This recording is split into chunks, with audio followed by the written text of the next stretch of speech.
Biz günah eləyəndə günahımızın dərəcəsində əldə etdiyimiz xeyirlərimizdən gedir. Məsələn, mən 10 gündür Rəcəb ayından, 15 gündür Rəcəb ayından əməllər eləyirdim. Bir gün günah etməklə mənim 15 günüm silinmir axı.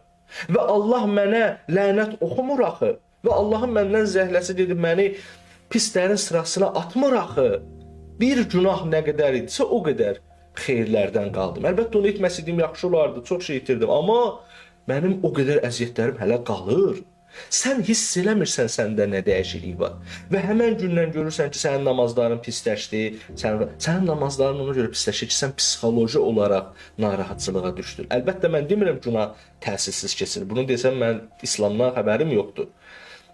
Günahın təsiri olur, nəfs uduzmanın təsiri olur, amma sıfırlamır axı insanı. Səninki neçə günlərdir, halın yoxdur. Bu ona görə deyil ki, sənin əməllərin batıl olur və Allahın səndən xoşu gəlmir və Allah səndən nəzərini çəkir. Bu deyil.